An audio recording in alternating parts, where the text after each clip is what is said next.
So let me explain the good, the bad, and the ugly about being in the gym, putting on muscle. Starting with something that happened almost instantly once I started training. You see, up until that point, I was bullied for being the skinny kid. That was a part of my self-image, and every time someone made a comment about it, it did hurt me deep inside. But the moment I got into the gym, it no longer hurt me deep inside. Because what happened was I had a poor self-image, and my justification was there because I was indeed skinny, I wasn't doing anything about it. But the moment I began providing justification that I am someone who works out, I am someone that builds muscle, I am someone that goes to the gym, my subconscious was perceiving that justification every single day I went to the gym. Every single day I was cramming disgusting protein drinks before bed, and it was saying, oh, we are this type of person. So then when these insults came, they didn't hurt as much because it wasn't in line with who I actually perceived myself to be. And in those first couple of years, as the results began to catch up with my effort, I realized that it is true. People treat you differently based on your level of fitness. If you are extremely skinny as a man or extremely overweight as a man, people will trust you less and respect you less. As they should. If I was hiring for a job that required immense amounts of mental and physical discipline and hard work, I wouldn't trust the overweight man applying for the job nearly as much as the guy that walks in that clearly takes care of his body. This is the truth of the world. If you are a man, you do need a certain baseline level of fitness that shows that you are physically capable. In a world where most things can be bought and or faked, a fit physique is still needed to be earned.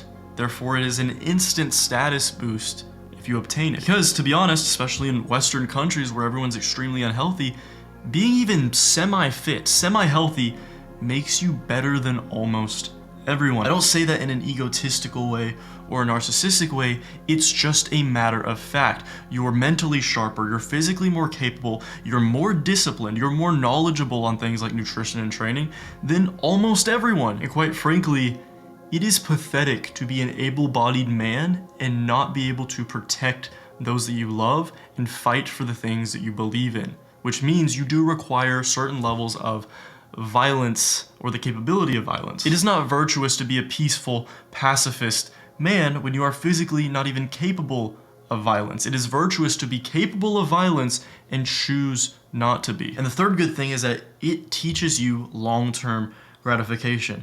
You can go to the gym and work your ass off for 1 day, 2 days, 3 days, 4 days, weeks and weeks and weeks, even months and months and months, and not really see the desired results. It is such a slow process. Therefore, you learn to put in work, to sacrifice now for things that you desire to have years down the line, especially if you're natural. So now let's talk the bad. First, getting jacked doesn't magically cure all of your subconscious issues, especially the ones pertaining to your self-image. And I was not self-aware enough to understand this, which is why after years and years of training, even after I moved to a big city and was pursuing my dreams in the fitness industry, I was still riddled with social anxiety, especially around girls, with bad habits, and with deep-rooted insecurities. Because I had fallen into the trap that the majority of young men fall into when they start training. They revolve their entire world around it because it's finally the one thing that they're making progress in, the one thing they get a little bit of ego from. You know, you go in the gym, you get a pump, you feel so good. And instead of continuing to walk up the stairs that is personal development, you just stand on that first step. And it wasn't just me. I knew people who were literal bodybuilders who had physiques of Greek gods. Of course, drugs helped them get there.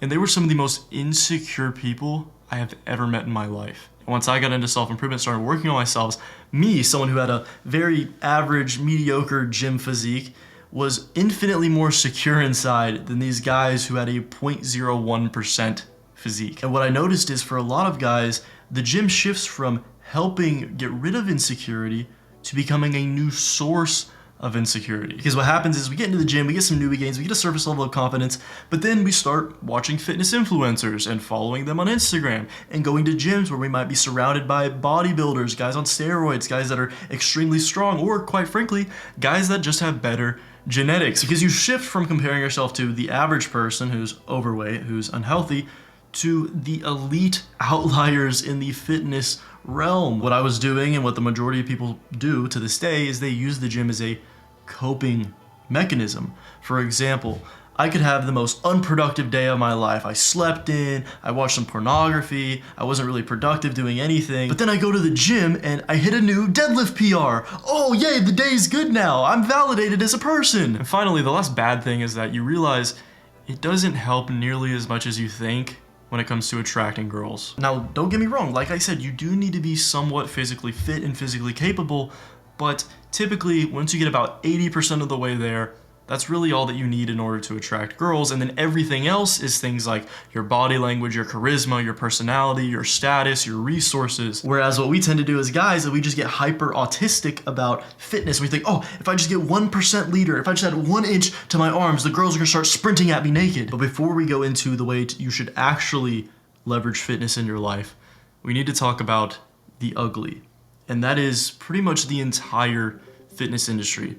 Over the years, especially with the rise of short form content and things like Instagram, influencers in the fitness industry, there's been a great schism. There is one side that's mainly focused on the science behind it, being functional, being healthy, and the other side is riddled with young guys taking crazy amounts of gear, being extremely narcissistic, extremely degenerate, and then the younger people attached to these guys because they're funny and they're entertaining. And this has turned fitness culture, gym culture, into just a breeding ground for narcissism. Very insecure people get into the gym because they want to be validated by others, and then some of them maybe make TikToks or Instagram posts and they start to blow up and get a following, and that validates their narcissistic tendencies. It satisfies their ego. Even though they still have that deep-rooted insecurity inside them that they haven't worked on, they just lean into this instant gratification from the hive mind of the people consuming the content. For example, and I'm not gonna lie, he is entertaining, but the biggest fitness influencer right now that's blown up, getting over 1 million views on his YouTube videos,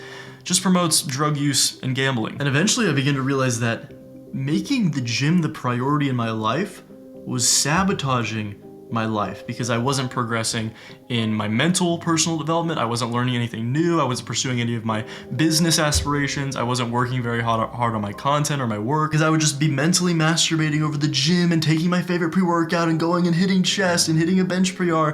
And then after the gym, because my workout was really intensive for 3 hours straight and I was just pounding crazy amounts of food and carbs bulking, I was mentally fried. My brain was foggy as fuck, and thus I couldn't really be productive towards anything else. So you've probably realized by now that in order to avoid those common pitfalls, the ones that I fell into myself, is that you need to shift fitness from being the priority pursuit, everything your ego and your life revolves around, to merely a factor of your identity. This also means stop comparing yourself to other people with fitness. Just accept the fact that we are all genetically different, and accept the fact that in terms of attracting a mate, you really just need to get 80% there. And then you need to prioritize all the other aspects of personal development. And what's gonna happen is working out is just gonna become a thing you do because it's part of who you are. And you're not gonna actually require a lot of conscious energy when it comes to it. It's just kind of automatic. For example, I take a shower every day because I'm not a gross person. I go to the gym every day because I'm a fit person. Because you need to advance on the steps of self-improvement. And what I had to do to go to that second step was find my biggest lever. What is the one thing that you could do that would advance your life more than anything else? This is typically something you do that results in mental and or financial advancement, far beyond physical. And over time, of course, your priorities are gonna change, you're gonna pursue different things, and you're gonna have all these different aspects about yourself that make your identity and make you who you are, instead of being these one-dimensional gym bros where all they have to talk about is their recent squat PR and how much drugs they take. And if you'd like to learn exactly what I did once I decided to move forward in this journey to reprogram my subconscious mind, become more focused, more disciplined, more confident, you can check out my full protocol, Mental Mastery, in the description below. But like I said, getting jacked is not the silver bullet to attracting people. So if you click the video on the screen right now, I explained how to actually become the more attractive version of yourself.